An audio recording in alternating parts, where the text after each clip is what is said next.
Welcome to A Fork in Time, the alternate history podcast.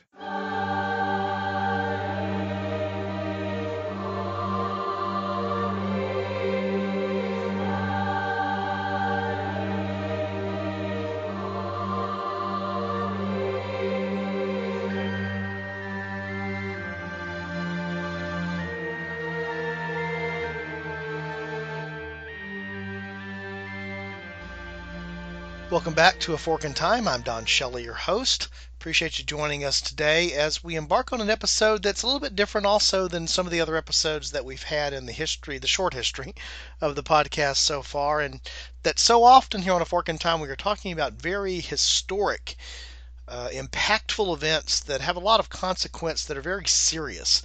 Today we're going to move more towards the area of folly and look at a historical what if that, while it's important, and I think we'll go to understand its importance more as we move through the episode today, but also categorizes itself in not being fatal. Fun but not fatal might be a good way to think about it. We're going to look today at the historical what if one of the most successful, in fact probably the most successful movie franchise of all time, that would be the Star Wars movie franchise, if it had been a flop. In other words, back in the late spring of 1977, as we find the premiere of what was Episode 4, A New Hope, although at that time we just called it Star Wars, the first of what is soon to be 9 films in the series proper, plus the other films that have been made in the quote-unquote Star Wars universe.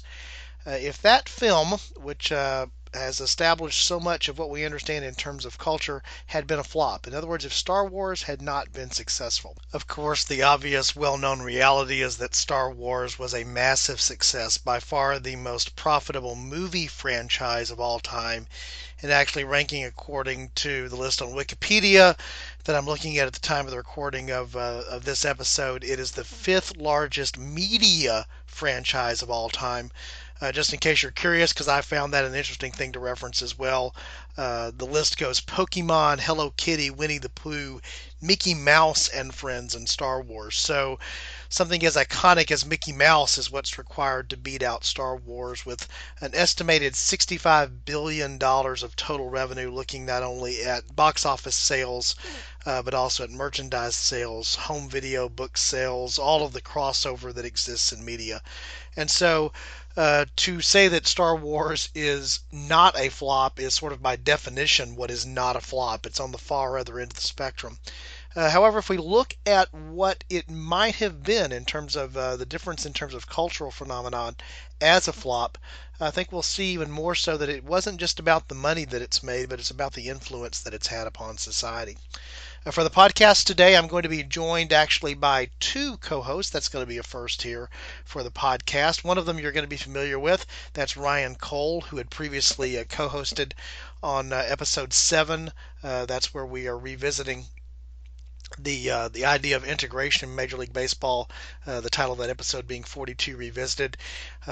As I mentioned at that time, Ryan is a friend of mine personally, but also the son of one of my good friends.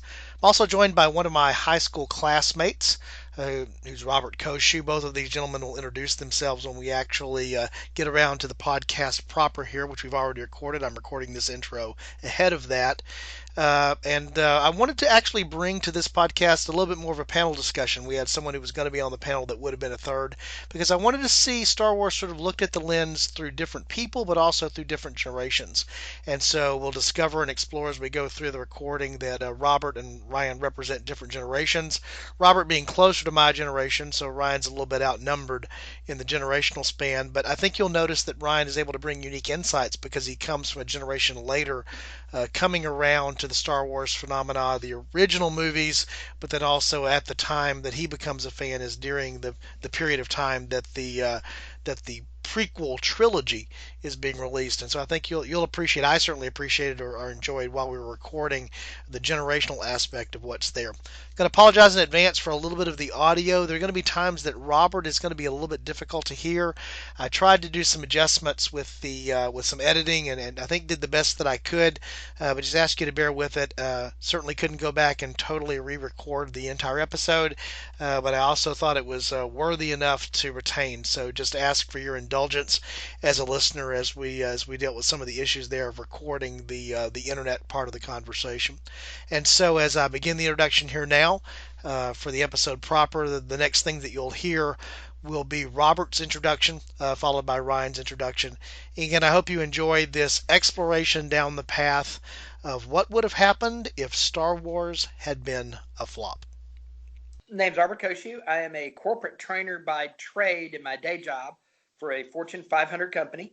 Avocationally, I serve with the Association for Talent Development here in Houston, has an actual vice president of professional development this year. I'm also, and I plugged your podcast on mine, I'm also a panelist on the Man Up Spiritual Oasis for Men podcast annually that can be found on Twitter, Facebook, and our website, www.manupspiritualoasis.com. So love podcasting. One of my things. And when you put the first thing out, you put something. I remember you putting something out, Don, on your Facebook page before you even started saying, hey, I'm thinking about doing this. What do you think? And I was one of the guys who was like, oh, that would be awesome. Because I love reading counter history and counterfactual stuff. I'm a huge fan of Newt Gingrich's novels that he did around the Civil War, where Lee had won Gettysburg, and then also second book that he did where the Japanese actually came back and had the third wave attack at Pearl Harbor and were actually successful. So huge fan of that kind of stuff. So when you threw this out, I was like, oh yeah. And then I'm a huge geek, so when you ask, I'll be happy to share my Star Wars story. Well, cool. Again, Robert, it's good to have you joining us, and certainly invite you and suggest that you check out Robert's podcast there that he mentioned. And I'll include the links to that in the show notes to make it easy to find, since I know you may be driving down the road while you're listening to this. So let's make it easy for you to connect to those things when you're there. Listeners of the podcast will be familiar with our other guest tonight. That's Ryan Cole. Ryan was actually technically, Ryan, you were the first guest on one of our podcast episodes. So you're now holding the position of being the first return guest on podcast. No pressure. No pressure at all.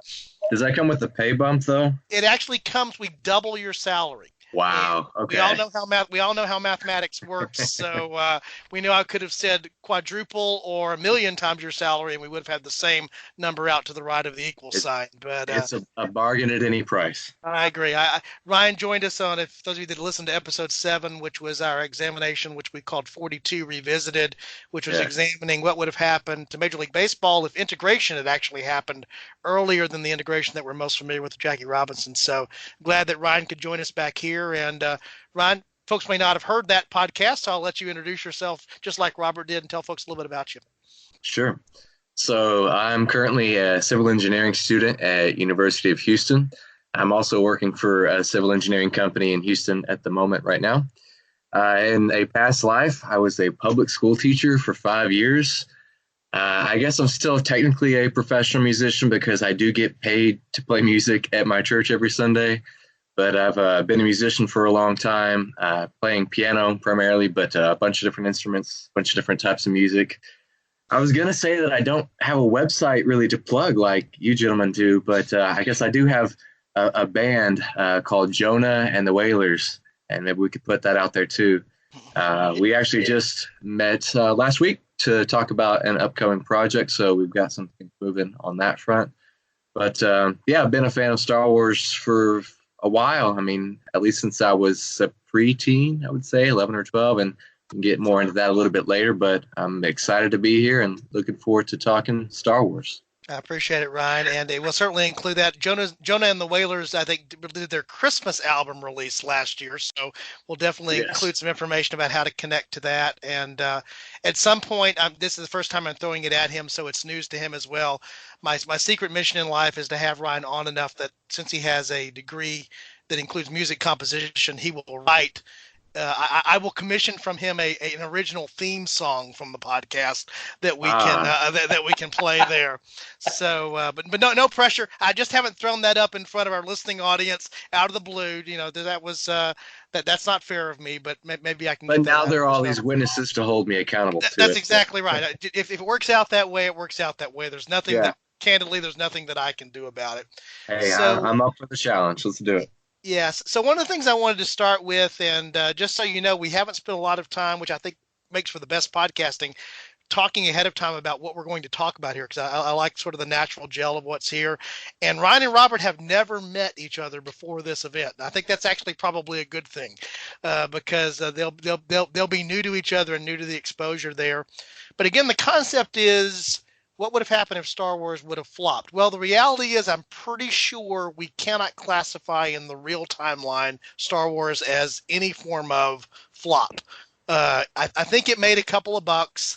I think it's had some staying power since, as I mentioned in the introduction, it premiered in 1977. To put things in perspective here, I was all of 9 years old when that happened. Robert, you're a little bit older than I am, so you would have been around what age? Around 11. 11. Ryan was -8. Yeah, Ryan was not even close to being a twinkle in his dad's eye. He was whatever. I don't think my parents were married yet, even at that Yeah, point. because your oldest sister was not even born. Yeah, they Yeah. I think they were just married. Or it would have been Okay. Around that just time. married. Yeah, but Yeah. your two older siblings certainly hadn't come into the world yet, and everything was new. So I'm going to start with one of the things I'd looked for here was to have some multiple generations represented as well because of the impact of Star Wars. So I thought a good place to start, and Robert, we'll start with you. We're going to give seniority the turn here. Is what do you remember about the first time you saw the original? That would be Episode 4. That's a whole strange thing we can get into, but the original Star Wars. So I remember going with a friend of mine from church and his older brother. We drove to the Galleria because that's where you went and saw the big movies. And this was a big movie. And I had watched Star Trek. I had watched Lost in Space. Anybody that's really weird will know the old series UFO and then Space 1999. So I had watched all of that. So, of course, I'm kind of geeked out anyway because I'm going, this could be really cool. It's about space. It's cool stuff. So I'm thinking, this is going to be awesome. And I just remember sitting there, and the first thought, and it's the classic that everybody thinks about, Princess Leia's ship flies by, and you go, wow, that's really, oh my gosh, because there the Star Destroyer comes into view. And you're just like, I'm shocked. I'm just amazed. And then I remember when the Death Star exploded, sitting there the entire time going, that was the most amazing thing I've ever seen on the movie screen at that point. Yeah. I mean, that's my initial experience. And I'm happy. I'm one of those guys who I shared it with my kids. So much so that when we went and saw I got to get my episodes right because I'm kind of like you. I always think of Episode 4 as really the first one. But when we went and saw Episode 3, Revenge of the Sith, I got mad with my kids because they had opened so many theaters up, we didn't stand in line. We walked in and sat down at the theater and waited for an hour. And my kids are like, why are you yelling? This is awesome. I'm like, you don't understand. I remember graduating in high school and going the next day and standing in line for 2.5 hours to see Return of the Jedi. Staying in line is part of the experience, son. Yeah. It's like so many things, that building up the suspense, that anticipation. Exactly. And when you see the final product, it's that much better. Yeah, I would echo sort of Robert's experience. I actually, the first time I saw it again, it was a visual experience that's hard to explain, especially with what we have now, with computer generated graphics and special effects and everything that's there, In some ways, the original episode, even before they enhanced it, still holds up okay. It doesn't hold up great, obviously, after all this passage of time, but a testimony to how good it was at the time sort of indicates how well that it held up. But I think Robert hit upon one of the key things for me, which was it was an audible experience, too. I don't think I had ever actually heard anything quite like that. And if you're a child like I am in the late 70s and the early 80s, you'll remember some of the movies came in Sense-Around, which is when they put these extra speakers in the theater. And it really was just, imagine that, like you sometimes see when you go down the road today, somebody just cranked the bass way up. But I remember actually seeing Star Wars again in the movie. That's also something you don't see quite as much today, going back and seeing a movie over and over again at the theater, because eventually you'll be able to own it on the digital medium of your choice and have it in whatever form there, so you don't need to do that. But I remember going back and seeing Star Wars a second time, I think in Sense-Around. So I had that full-blown the explosion of the Death Star experience now, rattling the theater seat. And so I would echo Robert's impression of seeing the movie for the first time, sort of the same way. And I'm actually going to steal a little bit of Ryan's thunder here, because I actually remember seeing the first movie in the second trilogy. So that makes it episode 1 for those of you that are mathematically challenged, since it went 4, 5, 6, 1, 2, 3, and now it's going 7, 8, 9. But I remember What do you mean? What rational person would not count and order things that way? Yeah, I don't know what you're getting at. I don't either. George Lucas understands mathematics at a level that we don't, apparently. So, which is interesting enough, because it was also Roman numerals. But don't get me into explaining why there's Roman numerals for this thing in a galaxy far, far away a long, long time ago. But I do remember more midi-chlorians than you have. So okay. you're not at that's his a whole level. other conversation. Oh, wow. So we're officially going to dive completely off the geek end. We've now established that, and that's okay. But what I actually remember about, to counter or talk about Robert's point, was that idea of waiting in line, was that I actually remember I went to see episode 1 with Ryan and his family at the invitation of his father. And that was in the early days of when you bought your tickets, advanced sales and tickets ahead of time. And so we went to see one of the midnight screenings purchased in advance. And yeah, we had to wait a little bit to get into the theater, but not like the experience that Robert's talking about waiting in line for a long time and, all of that. So the experience was very different. Okay, Ryan, what was your first experience with the movie that actually premiered 8 years before you were actually born? So my first Star Wars memory, I was a young boy, probably 5 or 6, so this would have been early 90s. And I guess it was The Empire Strikes Back, and that must have been showing on TV, because I remember being at home. And I just remember being terrified by the AT-AT walkers on the ice planet Hoth in the beginning, and asking my parents if I could go to bed, because they were scary to me. So that was the first exposure to it that I remember. But previous to the trilogy, or the prequel trilogy, episodes 1, 2, and 3, there was the re-release. What do they call it? It wasn't the expanded edition or the updated special edition. I think special edition, enhanced edition. Yeah. Yeah, that was released on VHS. So I was probably 11 or 12 when that came out, and a pretty good age for a boy to get into Star Wars. So I remember getting those. I think it was for Christmas one year, and watching all of them. And I know a lot of people have problems with those because of all the changes that he made, and then there were other changes that he made later on that I feel like were even worse. But without really having that frame of reference of having seen the originals, I didn't really think much of it. I also had the movie taste of, 12-year-old boy, so I don't think I was too discerning when it came to that. But, I love the original trilogy, and then I must have been, 13 when we went to see that midnight showing. And that was the first midnight showing I'd ever been to. And that was the first time just being in that environment. I mean, it's the excitement of a midnight showing combined with, the radical fandom of Star Wars nuts. And it was just an electric energy. And just when that Lucasfilm logo came on the screen, just the chills you get from that, because I think like so many people, there was the original trilogy, and then they thought that was going to be it. And there was so much hype and so much excitement around the new trilogy, the prequel trilogy coming out. And, objectively speaking, I think most people would agree episode 1 was not a great movie, and you could probably say that about the rest of the prequels too.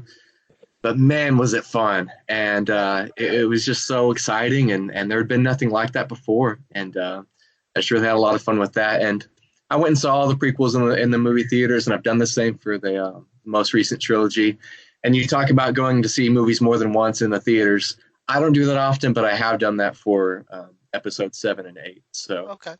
I think they're worth that experience. Yeah, and again, I think that is something that's changed just in the culture, and again, because of technology and media, that's something that's altered since, well, even what I do remember, again, showing my age a little bit, and Robert mentioned there that he went to the Galleria, for those of you that are not native to the Houston area, from where you and I grew up. That was going all the way across town. That was getting in a car and going 20 miles to be able to see it at a theater that, was worthy of something like that being seen at. To your point, that was the place you went to see the real films. We had some smaller movie theaters near us, but that was not Star Wars worthy, obviously. And so, that whole thing that's changed there. But I lost my train of thought a little bit here. But that idea of just the excitement around that. I know where I was going. It was the idea of something that was held over. I remember seeing the ads in the paper. Let me explain to some folks who really don't understand what I'm about to say, because this is also important. There was this period of time when this. Wait, do the kids need to get off your lawn and turn down the rap music? No, not quite there. Okay. But there was this concept called a newspaper, which was this rolled thing printed that was delivered each day to your home. And inside of that, one of the things you would find in there, among other things, were TV listings, by the way, because if you were fortunate enough to have cable, you didn't have the automated on-screen guide stuff you have today. So you had your TV listings in there, but you also had a whole section that had the movie listings and the showtime. So your two ways to know where a movie was to look in the paper for the listings, or if you knew your local theater's number, you could call up there probably and hear a recorded message, and it would tell you what the showtimes were that given day. And one of the things that would happen is that movies would come. There weren't as many screens as there are today, and movies so they were supposed to stay for a period of time, maybe 2 weeks, 3 weeks, 4 weeks, whatever the engagement had been planned for. But then if something was popular, it would be held over, and which meant that they had paid to keep the movie at that theater because it was making money for them. And I later learned that one of the things that meant was there was another film that was destined to be in one of those theater slots that didn't make it because something was being held over. That was a big thing, to hold a movie over. And I remember over and over what you would see on the ads in the paper were this little not horizontal, diagonal banner in the corner of the ad that would say, held over 39th week, held over 41st week. And I remember that the first time again, I'm 9-10 years old, really experiencing this for the first time, the realization that, this means something. And Star Wars is still there. You could still go see it multiple times at the theater, and it was still making more money. And so that idea, you were talking about just the excitement, and even today, I can see that even as we're talking, that greenish color of the Lucasfilm logo, and you hear the drum intro, the 20th century, that actually still has a reaction. It has a reaction not because of it's a purely Pavlovian response. That's exactly what it is. If I were a dog and there was food, I'd be salivating. Yeah. And it's the exact same thing for Star Wars, in the sense of that triggers what's about to happen, and then the very familiar John Williams theme, and then of course the scrolling credits. Again, I'm still confused why there's Roman numerals that lead those things, but I'll leave that alone for now. But just the experience that goes on there. So obviously, the way we're talking about it, it was an impactful thing for us as individuals. So what are some of the ways that you think Star Wars probably impacted society the most? Robert, do you have some thoughts on what the real impact was? Yeah, so some of the things I thought about is, first of all, special effects. Because one of the little-known Star Wars stories is George Lucas literally went and invented industrial light and magic to create his own special effects, because nobody could do it.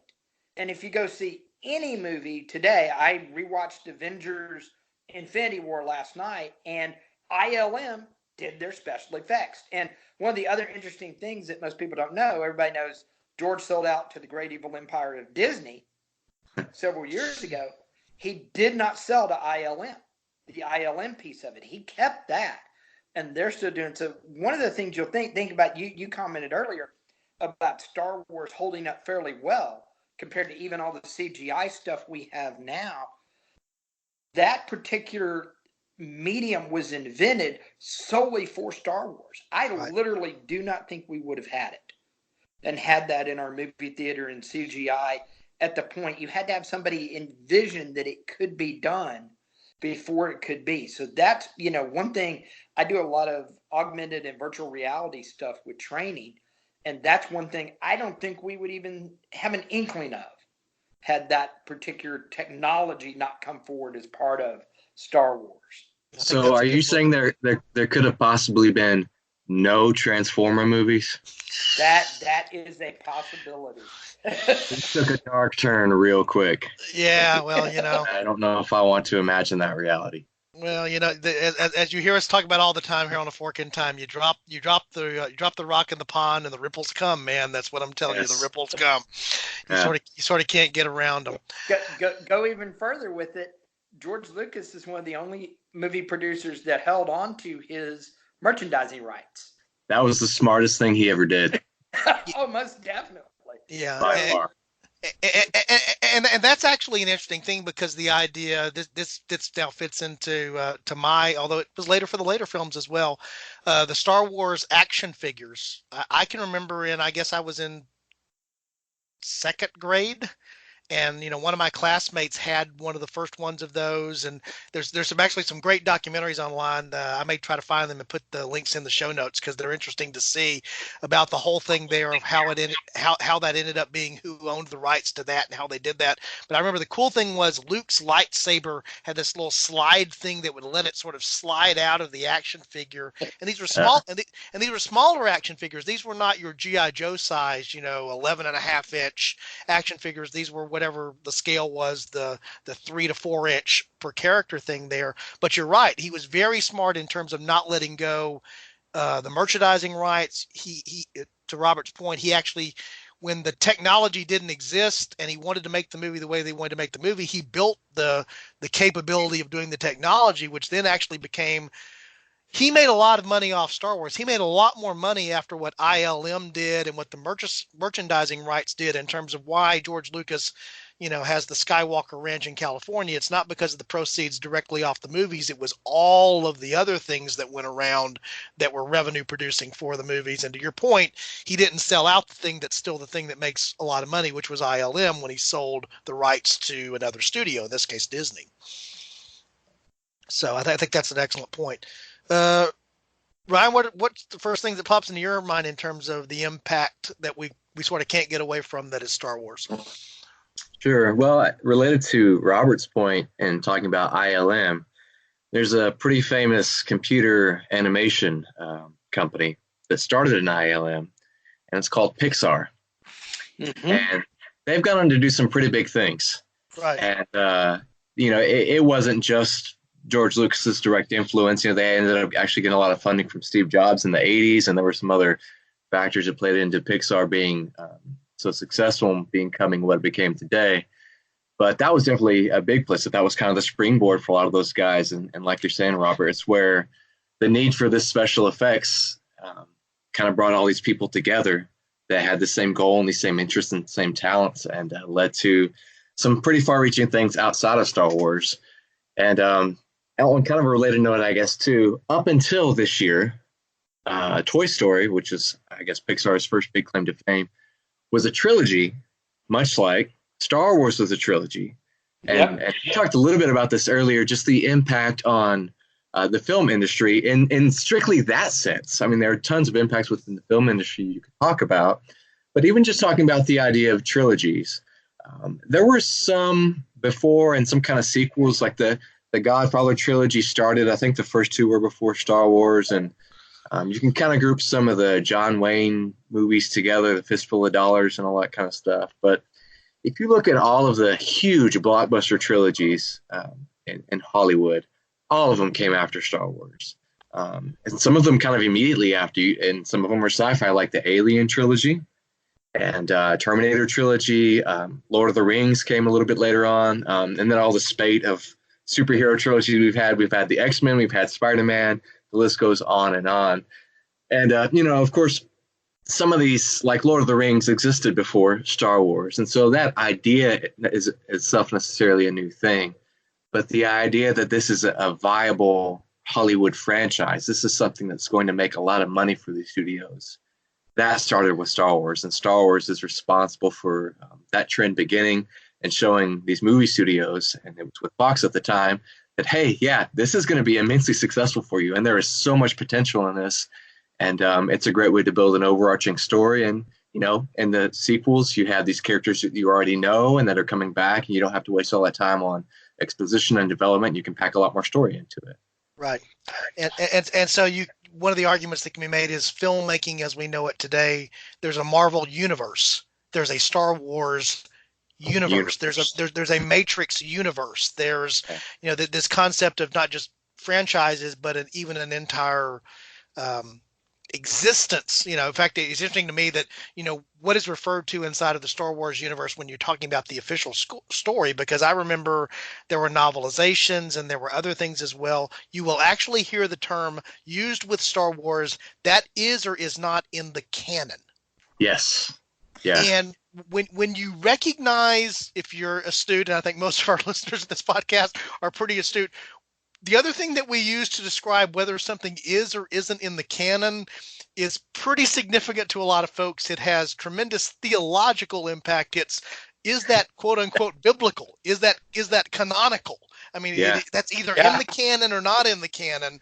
That's we've now applied to Star Wars, or I guess Star Trek to some degree, and other things as well. And there probably are examples outside of science fiction, but of course none of them pop to mind right now because we're talking about a science fiction thing. But when we actually use the term, that's part of the canon. That's official versus the unofficial lore. That's a pretty incredible thing to think about in terms of impact, that a movie actually rises to that level of description. Yeah, well, it's interesting because a lot of us assumed was canon when George sold to Disney became legends and became outside of the canon, and it actually changed everything that was set up prior to that, to where now they're actually working on trying to decide what fills in, what doesn't with the Star Wars stories. Right. One of the other impacts when I was thinking through this as we were talking about the different impacts, one of the other impacts, so everyone's also familiar with the other star in Star Wars. The other star is Star Trek. Yeah. And Star Trek probably would have stayed relegated to this little bitty, independent, syndicated TV show that only the geeks watched if Star Wars hadn't have happened. That was one thing I had immediately thought of, because Star Trek, the motion picture, basically only got green-lighted because Star Wars was so successful and Paramount wanted to cash in. Right. Absolutely. In fact, I think Star Wars the motion picture is 78. Star Wars is in 77. I think Star Trek the motion picture is 78. And as you pointed out, there had been discussions about it, but the decision immediately by the studio, well, we've been thinking about this, we've been toying with this. Yes, we're doing this, immediately is after the success of Star Wars. On network TV, the first thing that pops into my head is Battlestar Galactica, which gets greenlighted by ABC very soon after. This space thing is hot. Everybody's jumping on this, this space thing, and so here's this, wanting to build this. Ironically, Battlestar Galactica has been called Wagon Train in the Stars. It sort of uses the model of the old wagon train show. It just doesn't the science fiction genre. But all of that in the late 70s and even moving up into the early 80s.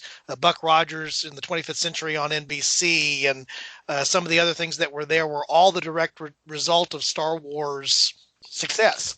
Everybody wanted to pile on.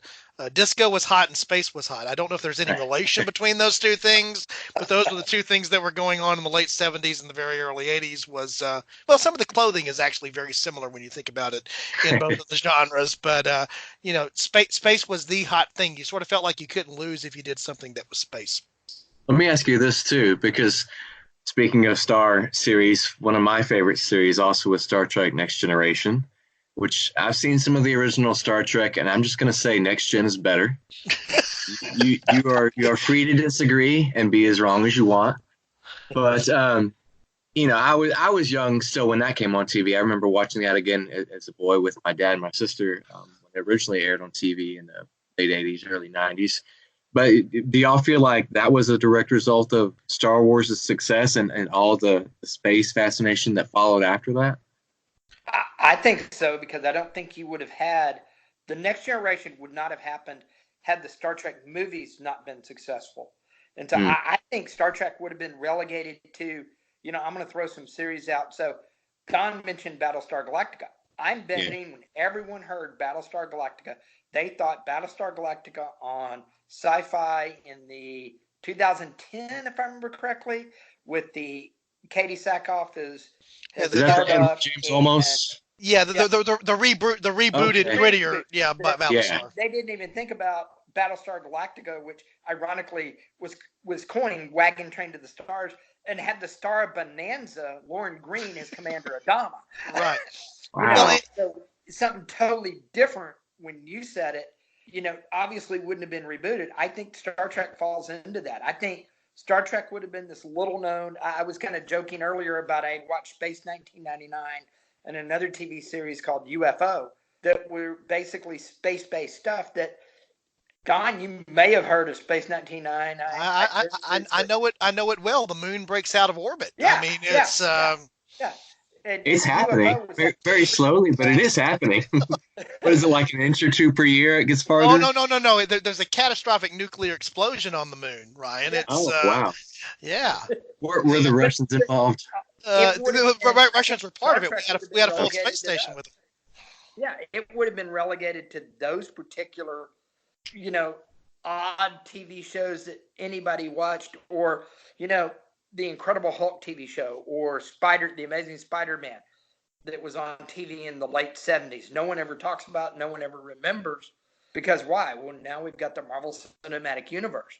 I think had Star Wars not happened, I think none of what we consider, Jaws was the first summer blockbuster, two summers before Star Wars. Yeah, 75. But it was nowhere near the success Star Wars was.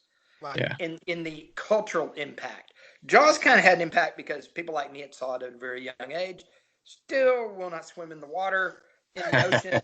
And Don knows that's not because I can't swim. I was on a swim team in high school. So I know how to swim. I just had this weird fear of sharks for some reason. But it didn't have the cultural impact that Star Wars had. I think Star Wars, we can go down another path I think be interesting. How much would you go into, you guys think, what impact did Star Wars have on, I'm trying to get to the right words here, Unitarianism?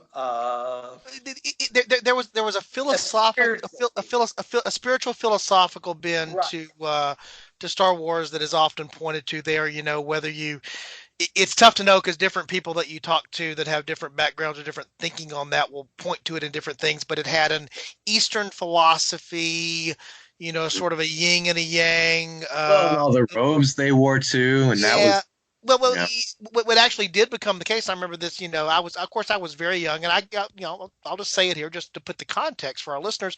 I grew up in a fairly conservative Southern United States religious background. That was my home environment. I think that's actually probably true of everybody on this particular episode could speak to that. And so, this idea of sort of an Eastern philosophy, this idea of a force, the idea of something that's sort of yin and yang, it can either be good or bad depending upon how it's used. I can remember some radical folks of that time, saying this was somebody trying to backdoor Eastern philosophy into our culture kind of thing, kind of approach. But I do actually remember that there are some people who actually today claim that they are essentially that their religion is Jedi. I mean, the idea was that there's 21,000 as of the last census. We were talking about it in Sunday school. I think we're talking about comparative religions, and somebody actually looked this statistic up, and it's like 21,000 people in the U.S. identify Jedi as their religion. So, wow, I've seen a similar thing in the UK. By the way, Ryan, that was before midi-chlorians were introduced. What a time to be alive! Yeah, blissful ignorance. I've seen a similar thing. I think in the UK the number is actually even higher. They definitely have a different religious demographic than we have here, but. I think y'all are right. It really sounds similar to me of what happened more with my age group when all these Harry Potter books and movies came out.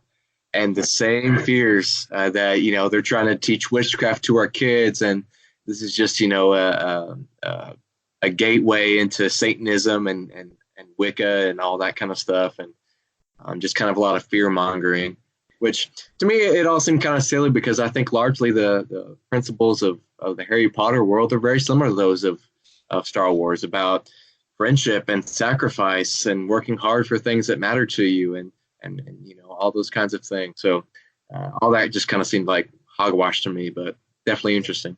Yeah, but I do think it did have an impact. That we certainly had an impact. We talked about their own media, making science fiction of various forms, particularly space science fiction, a viable genre.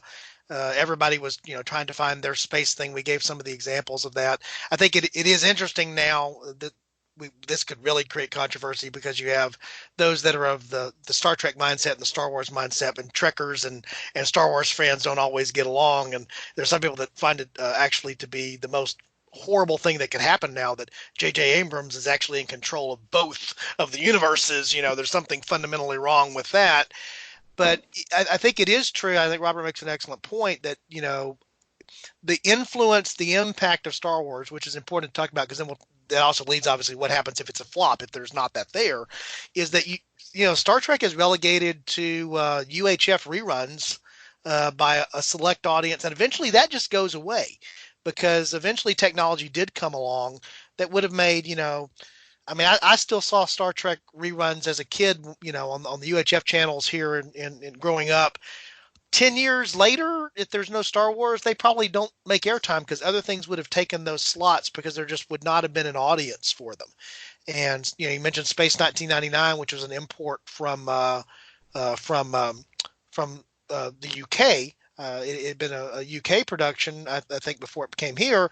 It sort of got played back again on syndication because of Star Wars, and something was available. People were looking for whatever they could find.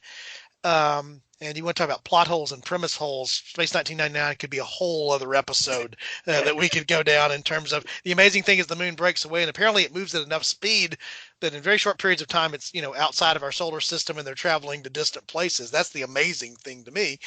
But certainly that comes back. So there certainly was the impact on science fiction, popular culture, movie culture. We talked a little bit about the religion philosophy thing, but then just one of the things that occurred to me for Star Wars in particular was the idea of language. If I say today, "May the Force be with you," I don't have to stop and explain to somebody what that is an allusion to, and that doesn't matter whether that person is.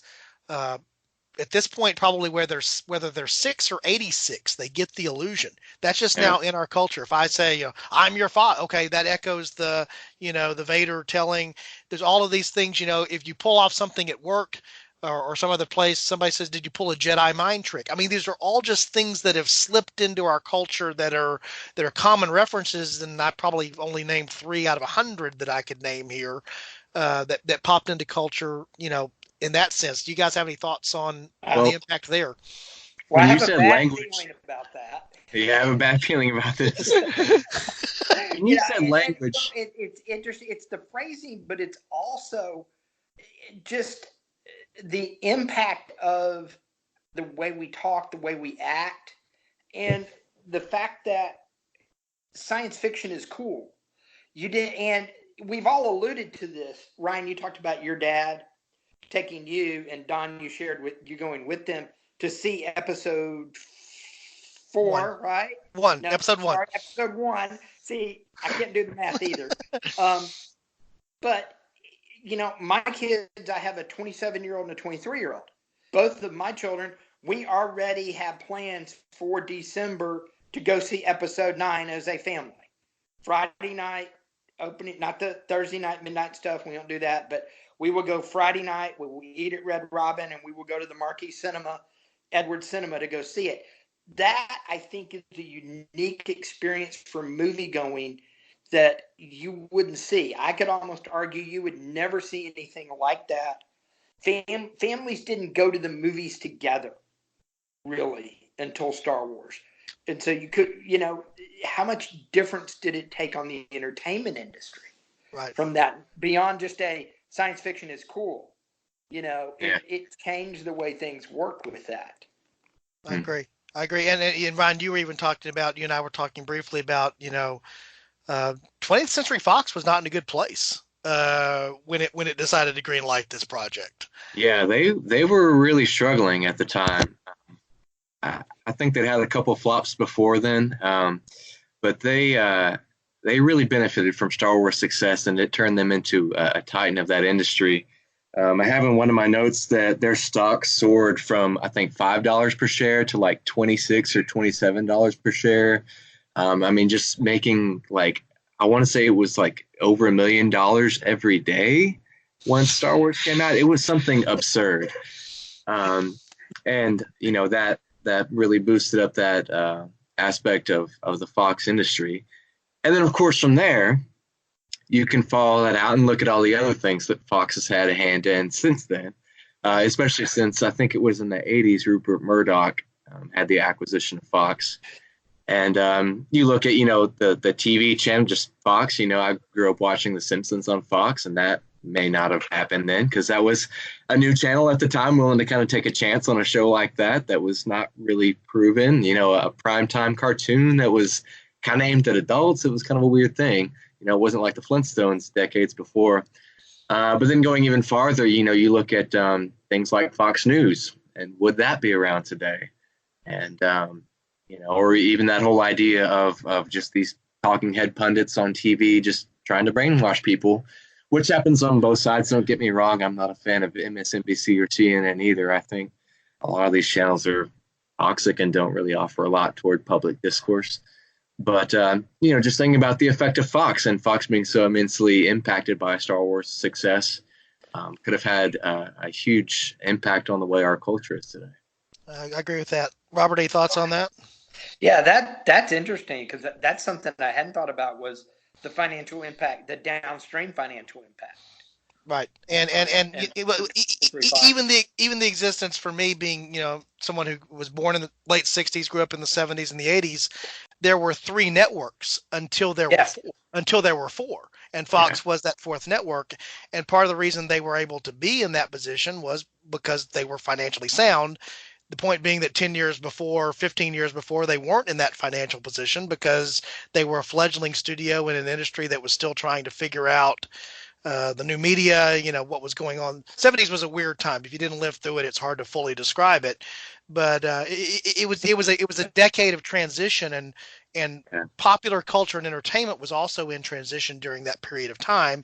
And so when Star Wars fell ripe into that fertile soil of what was going on, that was a transition, that's when suddenly you had explosion of science fiction and other things that were going with that, and even the idea of crossover. I mean, it is not one of the things we would have been spared if Star Wars had been a flop was the Star Wars Christmas special. If you've ever seen the Star Wars Christmas special, you'll know what I'm talking about.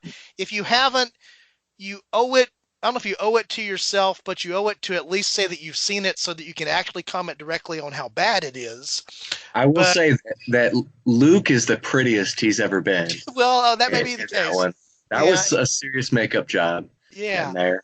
And I think we all learned a lot about the Wookiee language, being subjected to about 20 minutes of it to open the movie with no subtitles whatsoever. I think it's a good, language immersion kind of a way to get involved in. If you ever wanted to learn to speak Wookiee, it's a good way to just fall into the language.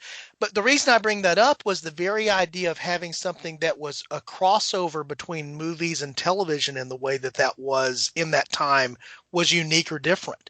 That was not something that was there. Now we think of the way that all media crosses over so much constantly now, almost to the point of, between the internet, between movies, between TV, between all the ways that media interacts with itself and with each other now. That's the norm. That was not the norm. Yes, books may eventually get made into movies. So there's an overlap there. And sometimes that happened faster instead of slower. But this idea of a television special, because there'd been this successful movie and how that played together, Star Wars sort of early on was not the only film that did this, but crossover into fast food and, the other things that went with that whole thing that is, we just take as sort of second nature now, product placement and the connection between all those things that owes a lot to, maybe not exclusively to Star Wars, but it owes a lot to Star Wars and its success. So the way that modern media, modern marketing works is a direct result of the mind of George Lucas. In 1999, I bought so many cans of Pepsi. I can't even tell you. Because they had the promotion with all the different Star Wars characters on it, and that was so exciting. But I mean, going back to kind of talking about my initial exposure to Star Wars, it wasn't just the movies, but back on Super Nintendo, there was, Super Empire Strikes Back. I remember seeing that video game, playing it. And on the Nintendo 64, there was one I think is canon. It takes place between episodes 4 and 5. It was Shadows of the Empire. And then I played a couple. I'm not a big video game person, but I played a few. And Knights of the Old Republic was a PC game that I played too. So just different ways that I've had exposure to it too. And people who maybe haven't even seen the movies, but are into video games, have maybe, been exposed to it that way. Right.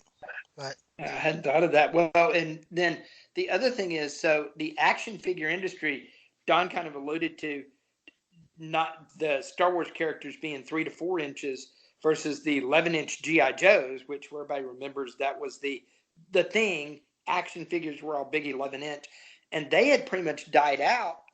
How much different would the toy industry be? I think that's an excellent point, Robert. And now we sort of think of that sometimes as being the collectibles industry because that's what it's turned into now. But at the time, I'll say this. I remember in second grade, the person that brought that Luke figurine, after I think they had waited for it for 2 months or something like that in the mail or whatever, because the demand was such there. They didn't bring it still in shrink wrapped, planning to keep it in a pristine condition to sell later. They did this nasty thing in class called playing with the little, with the action figure. The teacher wasn't excited about that. But we were all gathering around because I think that person had the Luke figure and may have had the Chewbacca figure. That was the only two they had. So we were trying to figure out how, what would be the scene where Luke and Chewbacca were doing something. And by the way, you had to extend the lightsaber too. But I think Robert's right in the sense the impact on the toy industry was phenomenal. Legos, later the Star Wars based Legos become part of what's there. Not that Legos needed Star Wars to be popular and to continue through culture, but it probably took Legos to a whole new level that they hadn't existed at before. Yeah. I actually did research the Lego stuff a little bit because that is another early memory I have. It was 1999 when Phantom Menace came out, and the first ever Lego set that was Star Wars was an X-Wing. And I was so excited about it because I was already a Star Wars fan at that point, and I had been kind of on my own, again, studying civil engineering now, been making my own X-Wings out of just the existing Legos I had before the models had been released. But Star Wars is notable within Lego because that was the first ever other company or license that Lego licensed that they paid to have the rights to. And since, of course, they've done tons of stuff. They've done Harry Potter and they've done a lot of the Marvel stuff, and I'm sure there are a lot of other ones. But that was a really big deal. And in my opinion, at least, I'm sure you could probably look up some more stats on this, but I think it was in 2015, Lego overtook Mattel to become the most profitable, successful toy company in the world. And they're valued at $2.1 billion, something like that. So that, had a huge impact on Lego. And I love to see the longevity of Lego because I grew up playing with them all the time. I have 2 older sisters, so not really a brother to play with. And I did outdoorsy stuff, but it was a great, for a boy on his own, like a great toy to have. And I've got 3 nephews now, and I know at least the 2 older ones are really into Legos. I was one of my favorite Christmases ever the first time I bought my oldest nephew Legos, and it was just this generational thing of passing the torch. And I think it was Star Wars Legos like I got for him too. So they're all really into that stuff, and it's cool to see. And it's it's one of those things we see on this grand scale how Star Wars had this impact, but on the smaller level within my family, that's a connection that we have between me and my nephews, and something we bond over. And so that's been pretty important for us. Right. Robert, can you think of any other major impacts that maybe we haven't mentioned here? I can't. Other than the ones we've hit on, I don't think so. I think those are the biggest impacts that you'd see as you look at it is, just the entertainment industry. I just think that the biggest impact really would be, other than the normal cultural stuff, the phrases that you mentioned that we wouldn't hear about. But I think the movie industry itself would just be radically different today. We would have a lot more of, I can't even think of any movie that's not sci-fi fantasy that's out right now, because just about summer, so just about everything that's out right now is sci-fi fantasy. Right, in some way, shape, maybe The Lion King would be the closest. Yeah, and by the way, The Lion King, of course, owes some of his success to the voice of Darth Vader in Yeah. both the animated as Yeah. well as the live action. That's James Earl Jones, who's supplying the voice of Mufasa. So even the Lion King can't escape the long shadow of Star Wars before it's all said and done. One of the things I was thinking about, even talking about in terms of movies that we're so familiar with today, including franchises that we're so familiar with today. Again, another trilogy type setup, the Indiana Jones trilogy. Those were big movies for me. That also is in that wheelhouse there. We probably would not have the original Raiders of the Lost Ark if it's not for Star Wars. And the reason for that is Spielberg had success directing Jaws, Close Encounters. Steven Spielberg had a career going before he directed Raiders of the Lost Ark. The person who had a big career going at that point was Lucas, who was the producer, one of the producers behind Raiders of the Lost Ark, and very much liked this idea of capitalizing on what he had liked and loved as a boy, the serials, the Saturday morning serials, the serialization type storytelling, which is what Raiders was built around. But if there's no Star Wars, no success for George Lucas, there probably is no Raiders of the Lost Ark. So if there's no Raiders of the Lost Ark, there's no subsequent Indiana Jones movies, for better and for worse. And then you start thinking about where that immediately leads me near, and we can sort of draw down to a close on this, is thinking about the actors and actresses who had careers as a result of Star Wars that may or may not have had careers. Harrison Ford is the first one that pops to mind. He had been in American Graffiti, I think, is one of the things I know that he was in before. I don't think anybody looked and said, "Oh, I'm going to see that movie because it's Harrison Ford's in that movie." Nobody knew him at that level. But certainly, Star Wars comes, he's Han Solo, then he's Indiana Jones in Raiders and the subsequent Indiana Jones things. Now he goes on to play some serious roles as well. So he's an actor that got outside of the Star Wars bubble, if you will. But so maybe Harrison Ford has a career if there's no Star Wars. It's a different career. But does Mark Hamill? There would not have been the best Joker ever if not done Star Wars. Yeah. Yeah, there you go.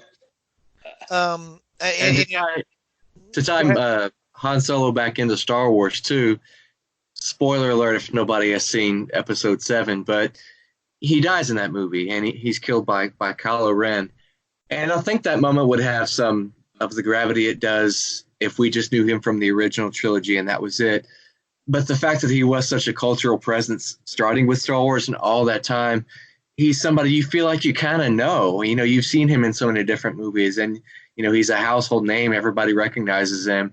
And I think in that movie, the fact that Star Wars originally was so successful and that he became this big movie star because of that, then when they bring him back in Episode 7 and he gets killed, you feel like you're getting stabbed right there along with him. It's really a lightsaber to the gut, so to speak. Right. Well, and even along those lines of, one of the comments we were having actually before we began taping, Ron and I were talking about a little bit. I think almost, it's not true of every single one of them, but almost every actor from the original trilogy appeared at some point on The Big Bang Theory, which is one of the most popular comedic series of the last 10 years, and obviously centers around geek / nerd / science fiction culture in a way that there are parts of that I know because a good friend of mine owned a comic book store, and I understand comic book culture better than I ever did, even though I was never engaged in that as a kid because I was around his store and his environment. But I think for a lot of people who wouldn't identify with the characters, for example, on Big Bang Theory, they do identify because they'll reference Star Wars. Okay, Star Wars I get. So if they make a reference to Vader or make a reference to Luke or Leia, even the joke, and the argument has been made sometimes for that comedic series, it's the same joke over and over again for 11 seasons. They really played that joke well. But the Penny character, who is not part of that culture until she's exposed to that culture, even she knows the Star Wars references because that's the universal connection point. And so you can even make the argument that, the irony is here we are in 2019 with that comedic series just having completed its run. It owes its existence, its 11 or 12, I guess 11 season existence, to the success of a science fiction film in 1977, making it relatable to a lot of different people. That's a connection point. that's how Star Wars has permeated society, which is, Yeah. and we've talked more about, well, you guys really didn't talk about the counterfactual. We have talked about the counterfactual here because all of these things that we're referencing would not Would be gone. exist Yeah. if they're not there. And so, would something have come along that may have captured the imagination like Star Wars? I think the answer most definitely is yes. What that is, I have no clue whatsoever what Yeah. that looks like or what that is. There may have, who knows, in 1978 may have been, Westerns suddenly have this massive revival, and then everything for the next 20 years is some Western themed thing because of, some movie that had the same impact as Star Wars. Or I guess I'm trying to now think of the timing. I guess Close Encounters is post Star Wars. Close Encounters owes itself a little bit to the success of Star Wars. It's a different type of science fiction story, but it owes its success to that. Star Wars. Yeah. Yeah. So your point about Big Bang Superman, Theory. the movie, maybe, but I don't think not to the same extent. I'm like you. It was so. I think it was so impactful. It's hard to argue the counterfactual with it. right, Because yeah, but the impact was so huge. It's hard to imagine. yeah, we can't imagine. It's not because we lack the imagination. It's just that it permeates in ways, as we've talked about here, that are just, it's hard to figure out what something would have filled the vacuum and taken that place. That's the way things work. It's just I have no idea what that would have looked like, but I think it would have been something very different.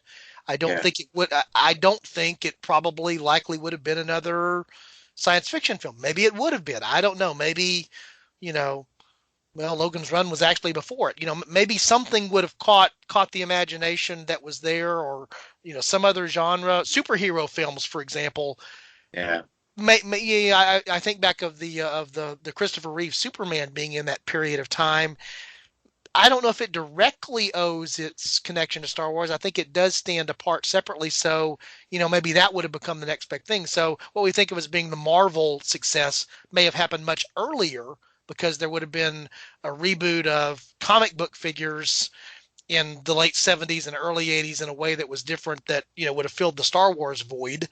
And so, we would have had Avengers Endgame or something like it, and, Infinity War or something like that 15 years ago because things would have started earlier. That's pure speculation. I have no idea if that's what would have gone down because, again, the counterfactual is just really hard to get to because there's no frame of reference. Yeah. I was going to say about your Big Bang theory point was first that having one joke over and over again is not necessarily the worst thing, because having a musical background, what we always said about Haydn is that he didn't write 107 symphonies.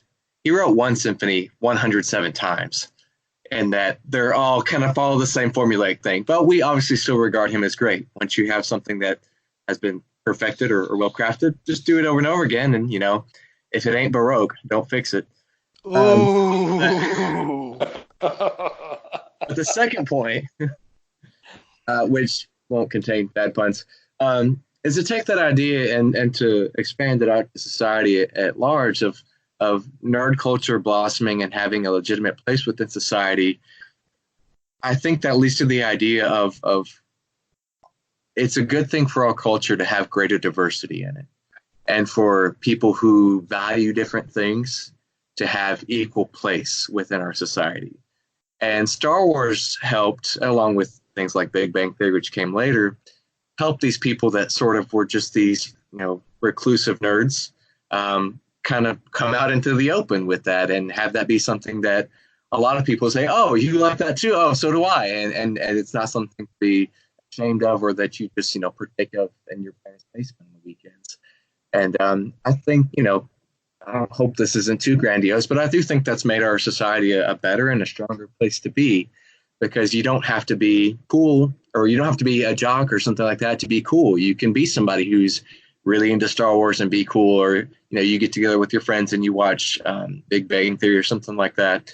And that's not really a weird thing to do anymore. And Right. That's maybe an impact of Star Wars we don't always think about, but, I think has been very much a positive thing. I would agree with that, Ryan. And I think part of what goes with that, and I'll let Robert speak to that as well, part of what goes with that is, even if you think about the continuation of the Star Trek position, is that, what I've often heard the Star Trek episodes described is they're hour-long little morality plays that are set in a science fiction universe. And so, you have an episode, from the classic series that's about tolerance. Well, that has a place where you can say some things in a science fiction format that you can't say someplace else and have them be heard or understood. So it's safer because it came from a galaxy long, long ago, far, far away. I wouldn't tolerate that in a police drama for the exact same thing being told to me, perhaps. Robert, did you have a comment on that? Yeah, that's an interesting part, is to be able to sit and think through the cultural things we can talk about. From a Star Wars perspective, think about how it addressed where it looked at the downtrodden of the slaves. Out on Tatooine, when you get into the prequels, you start talking about that piece. You couldn't talk about that in a normal everyday drama, right? But you can address those particular things in these stories, or this opera that he often calls it a space opera that he created. That you can address diversity within your culture. You can address that everyone has a place, and you can address those different pieces. And it's really intriguing when you think about there is no other place we can talk about those places in our society except in science fiction. And it does give us a shared connection. As Ryan alluded to. It gives a shared connection, a place where we can connect. And I like what you said about the slaves, and it was really interesting how they portrayed them. And you can look at portrayals of other people in there too. Princess Leia is not this damsel in distress that just needs rescuing. She takes the blaster and starts shooting back. She is very strong-willed. It was definitely, you can debate about the whole bikini scene in Jabba's palace and why that exists and what that means. But generally speaking, and I think there's a lot of Carrie Fisher in Princess Leia, but that was a good role model for women, I think, at the time. That and even now that, you don't have to just wait for the guys to come rescue you. You are strong and you can handle yourself, and you're not just this helpless princess stuck in a tower that needs rescuing. And you could say something similar too for, I think, Lando Calrissian, played by Billy D. Williams. This was a black man in a position of power. He was in charge of the Cloud City, and he did end up betraying Han Solo, but this was not too far removed from the Civil Rights era when this movie came out. And I'm not sure how much this was done consciously by George Lucas, but I think having that diversity in the cast was a meaningful thing too, and sent some good messages out to people. One of the things that just actually popped into my brain there, that's, of course, Empire Strikes Back, and that's 1980. But tying back to your comment a while back, Ron, about the idea of the trilogy and that being an okay way to do things. The second, episode 5, the second movie, again, getting your Star Wars math decoder ring out to be able to follow this, ends on a low note. It ends on a very somber tone. The title of the movie is "The Empire Has Struck Back," and they have struck back.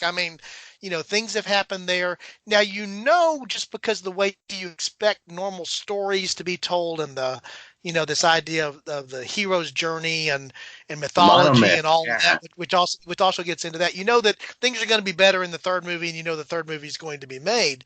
But the very fact that you can reach this point where things are not all fine and dandy, and by the way, that's the end of the movie. And I remember, because of the time frame that I'm there, that's 1980. The episode 6, the third movie, comes out in 1983. We had to wait 3 years for the happy ending. And society, during that period of time, is also the revelation of, wait a second, the villain of the film is the father of the hero. What's all that about? Can I just say too, I'm so envious of y'all and people your age, because growing up, as we talked about with the lexicon, you always hear people say, "Luke, I am your father."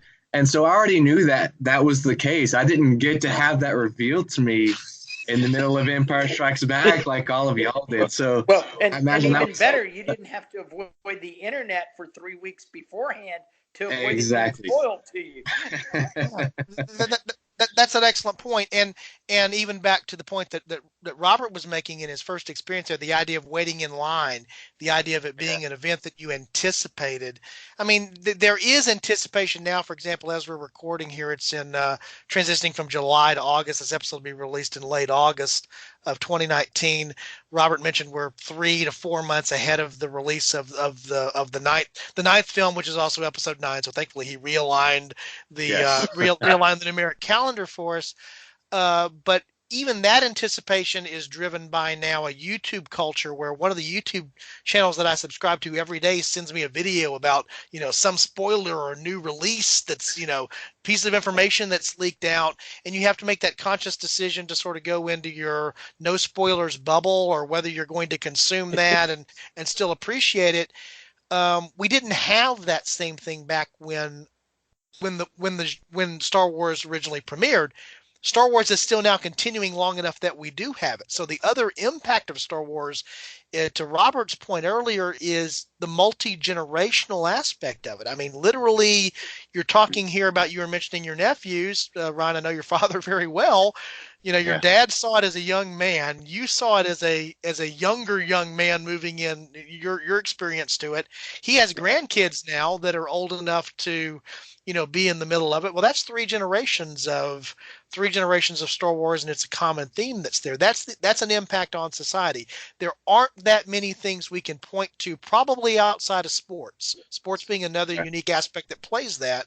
There aren't too many things in our society that carry across multi-generations that way, in such a way that there's a commonality and a common language that's expressed there. So again, the counterfactual, what happens if it's a flop?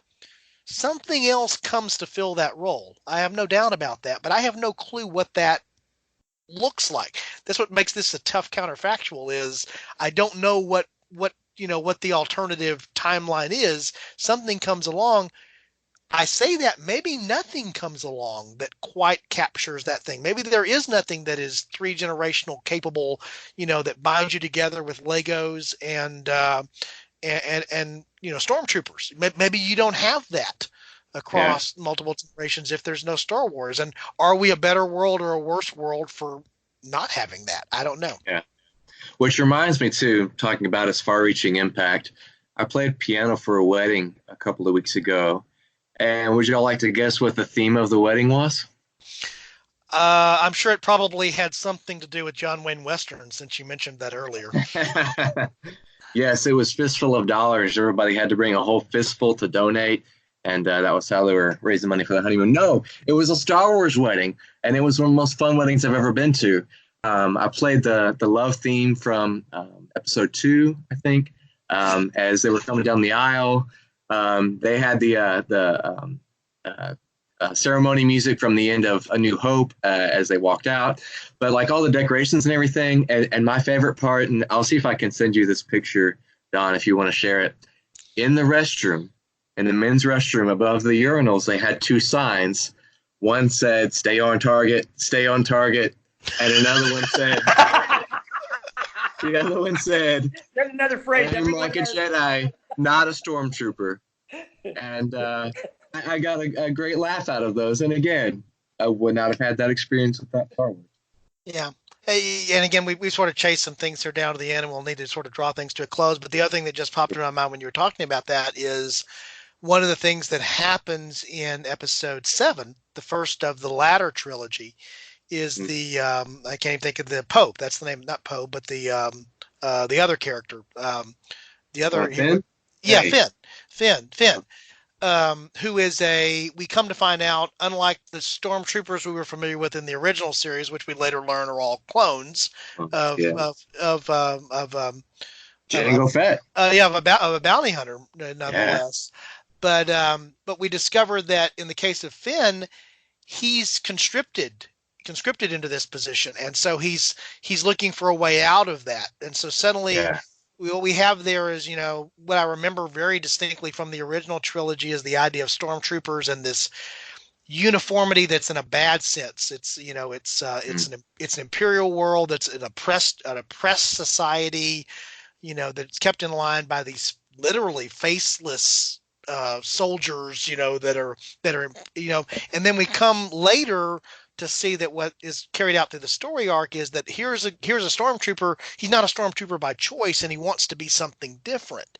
And Yeah. there is something to be said there that maybe that's an incredibly simplistic storytelling mechanism, perhaps, but it doesn't make it any less powerful, and it's Yeah. relatable for everybody because it's inside of the Star Wars universe and genre and the way that people think about that. And that to me, I guess, is also one of the enduring impacts. And again, in the counterfactual, where Star Wars is a flop, something else probably carries that thing, but I have no clue what that is that tells that story and does it in Yeah. a way that everybody relates to. Again, there's probably something there, but we would be talking about something entirely different. And again, it may be a genre that we're not even familiar with. Or Yeah. even said, Don, nothing takes its place. Yeah, and I really, all along I thought, well, something takes its place. Well, why do you assume that, Don? It's It may be there's no real action figures. There's no merchandise tied to any movies. There was never a Marvel Cinematic Universe. Yeah. And poor Ryan, he would have to have lived without his Transformers he mentioned earlier. Movie, I think that's a possibility that basically nothing takes its place. I think My theory is we would have just had all these Disney remakes just much earlier, and that's all the movies would be now. It's just Disney remakes, just over and over. So we take And animated stuff and make it live action, and then eventually we have to make it animated again, right? Yeah, because by the time they make it animated again, the kids who are kids then, they won't have seen the original animated one, and they just repeat this ad nauseam. So yeah, that's my theory. I think that's a possibility. The only other thing I want to mention here is we conclude down. I really appreciate you guys joining today. Is I can't help but be struck by the fact that as we're recording this, we're also just recently coming off of the 50th anniversary of the Apollo landing. 11, yeah. And so that overlaps my life tremendously well. I was all of one when that happened, so I don't remember it. But from what I understand, the Star Wars movies inspired Stanley Kubrick to do the fake moon landing. Isn't that? on the new podcast that I'm watching, podcast that I'm watching, Conspiracies for All, we'll cover that. But it's interesting that part of the reason I bring that up is that you'd have logically thought that space was the fertile place to go. Mm-hmm. And maybe that's what was resonating around with Lucas. And, he's in 75, 76, 77 doing this movie because that's literally just a few years removed from the Apollo landing. But even though those things are connected, they're disconnected in my mind, which is sort of an interesting concept as well. Because, one of the other great science fiction movies of all time is very not Star Wars. It's 2001: A Space Odyssey. And, visually impactful special effects were greatly moved forward with some of what was done there. But, we're not living in a Star Wars culture. We're not living in a Space 2001: A Space Odyssey culture. We're living in a Star Wars culture. And so the argument that I'll make there, and maybe this is redundant and maybe it doesn't make any sense to anybody but me, I don't think the magic of Star Wars was necessarily space. The magic of Star Wars was that hero's journey story being told in a familiar format that people could latch onto. Because if it was just we were going to be fascinated by space, like I said, 2001 and Logan's Run, which was a science fiction film, not a space film, but a science fiction film before Star Wars, that would have captured imagination if this was really about science fiction. But I don't think Star Wars was about what made Star Wars relatable was, it was. There was, as Robert described, there was that really cool Star Destroyer scene, which we had never seen anything like that before, to lead it off. But then what you quickly saw was, okay, there's this Laurel and Hardy sort of relationship that's going on between two droids.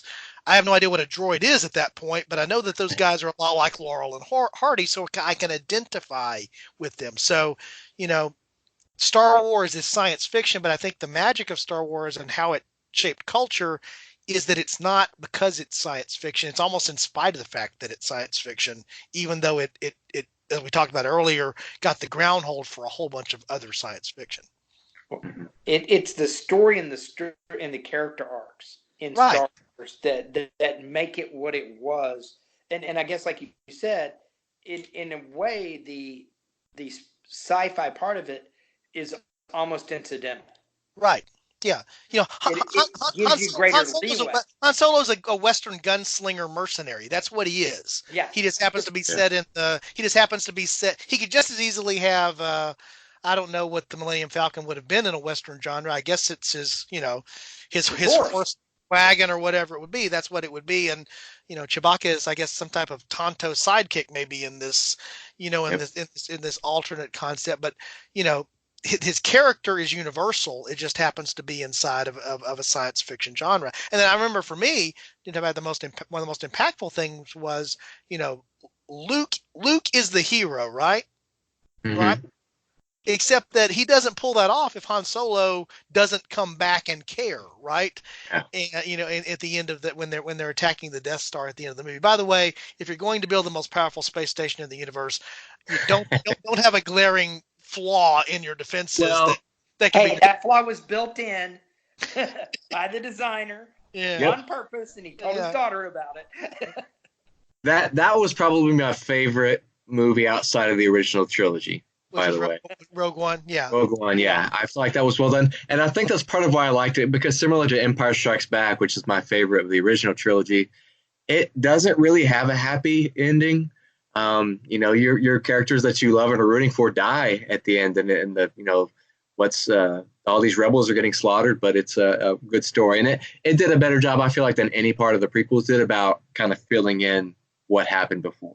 Right. And I guess if you ever want to figure out what the impact of Star Wars is, the answer is it's the only movie where they literally developed $100 million other movie to cover up a plot hole. Yeah. Well said. And thanks to successful merchandising, retaining the rights to certain things, you actually have the money to be able to go and to go and do it, right? I mean, that's the that's the power that's there. Well, good. Yeah. Any closing thoughts, Robert? Just its impact is immeasurable in our culture today that we live in. It really is. It's really hard to imagine. Like you said, Don, what would it have been without had it flopped? Yeah, we could be living in A-Team culture for all we know right now, for lack of a better thing to pick out something from the early 80s. Ryan, any closing thoughts? I'll share a joke that I didn't get to earlier. So when you were talking about language, I thought you were going to talk about the fact that despite that this happens a long, long time ago in a galaxy far, far away, most characters there speak English. And the reason for that, though, is because the sun never sets on the British Empire. And they didn't say which sun. No sun ever sets on the British Empire. So that explains that, if anybody's ever wondered why they speak English. It's funny because I hadn't really thought about how much of an impact Star Wars has had on my life until we did this podcast. But so much of the music I've played and the toys I've played with and the movies I've seen and, just the things you talk to people about having been impacted by it. And, we talked about diversity in our culture and there's so much good that comes from that.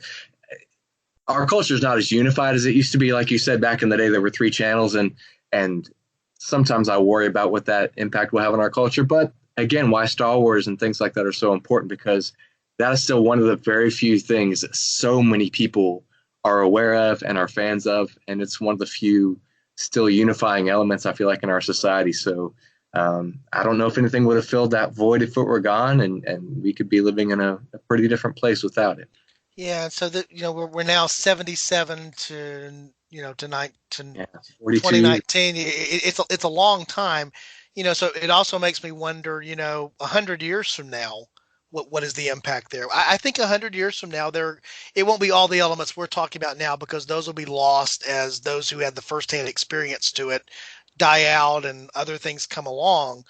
But somewhere, I believe, may the force be with you.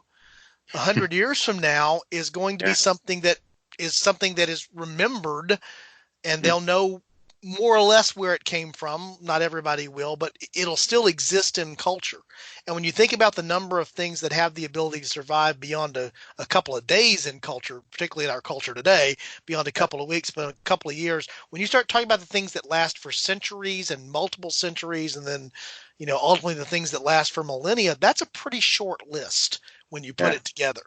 And when we talk about the impact of Star Wars, it has the chance to be on that fairly short list of still being impactful 100 years from now. It's going to be remembered as a cultural phenomenon because it is so ingrained. And so, again, a strange way to talk about the counterfactual here, because we've actually talked very little about the alternative because we spent so much time talking about the reality, except to say, well, without that, what would it be? Without that, what would it be? Is that without that, there would not be that impact 100 years from now, whatever that impact looks like. Right. And I agree with what Robert said there a couple of minutes ago. Maybe nothing comes. Maybe it's Yeah. nothing. Yeah, good stuff. Okay, guys, I really appreciate you joining today. I hope our listeners enjoyed our little trip through our personal timelines, our personal digging out a little bit of the stuff that's in our personal closets when it comes to this. But I'm also guessing that any listener who is of any age to have been exposed to any of this, we probably stirred up inside of them similar types of personal memories that connect to this, which I think makes the point of why this is so impactful, is that your story may not be the same as mine or Robert's or Ryan's, but you have a Star Wars related story probably somewhere in your life. And the fact that you do that connects us somehow and connects you to somebody else. So there's the power. And I guess at the end of the day, even though we had to endure Christmas specials and Transformers and who knows what else, at the end of the day, we're probably better off for Star Wars not having flopped. Agreed. Because I think it did have an impact on culture. It certainly had an impact on the three of us. If it didn't impact culture, it certainly impacted the three of us. That much we've also demonstrated tonight. Again, I'll give you guys one last chance. Anything you want to say before we close? Thank you for having us on, Don. I really appreciate it. I enjoyed you guys. Have you back for some other topic, and I'll just also mention to the listeners. I'll be recording probably the closeout here after we disconnect from this panel discussion. But this is not something that's just reserved for people that I know, like Ryan and Robert. If you're out there in our listening universe and you have some topics you want to suggest, let us know what those are, and if they're compelling enough, well, you too can come and join us. And because this is about building a community that enjoys exploring counterfactuals. The way that I always like to describe this is part of the ways that we learn, for example, our native language better is when we study another language because we have to do something through translation. And I think in my mind, that's the way that I connect looking at alternate history is I understand our real history better when I think about what the alternative might have been. It gives me a new appreciation for the reality that's there. So on that deep philosophical non-Jedi note, I will close out here and bid everybody a good night. And I guess I'm automatically compelled by the nature of the topic of the episode to say that as you go forth, I have to wish that the force be with you. And when you come to a fork in time, take it you will. I must readily confess to you that it wasn't until after the episode was over in terms of the recording and I was going back to do the editing that I really picked up on the clever thing that Ryan did right there at the end. I hope you picked up on it too, where he used a little Yoda speak to describe what you should do when you get to a fork in the road. Take it, you should. And as I was thinking about that and appreciating Ryan's humor, which is one of the things that I enjoy a great deal, which is part of the reason I like to have him join the podcast, was the realization that in the almost hour and a half that we spoke about the influence of Star Wars on culture, we hadn't even touched on that. That was thrown in there late. The impact of a grammatically challenged puppet from a galaxy far, far away. If that's a politically correct thing to say or not, I don't know. But I just wanted to acknowledge what I didn't acknowledge there in the real-time recording because I sort of didn't hear it, but certainly appreciated it with a hearty laugh after the fact as I was going back to do the audio editing and realizing that he had done that. So again, I wanted to say thank you again. I know I thanked them while we were on the line recording at the time, but I want to say thank you again to Robert and Ryan for joining on the podcast today. I also want to say thank you again to you, our listeners. for being part of what we do here at the Fork in Time. We're still finding our way on this journey as we look at alternate history. We're trying to find our voice and our format and all the things that will be this podcast. And we thank you for being patient with us as we head down the journey and as we go along the way.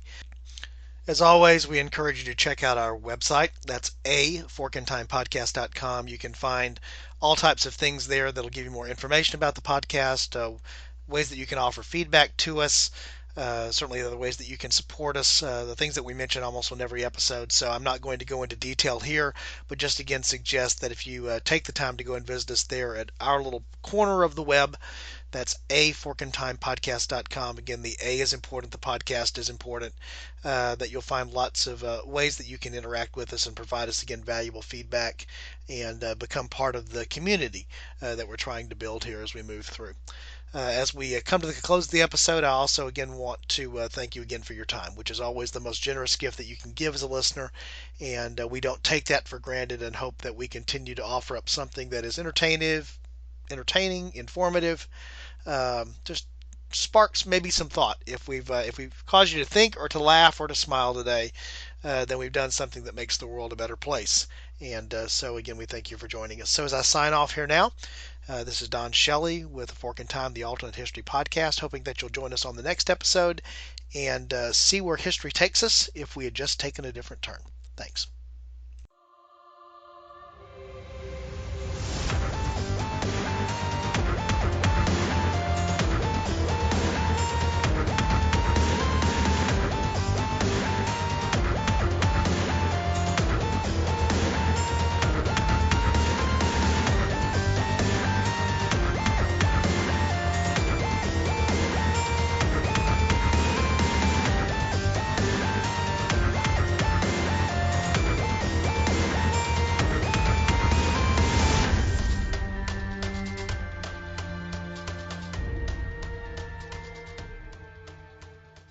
Thanks for listening to A Fork in Time, the Alternate History Podcast.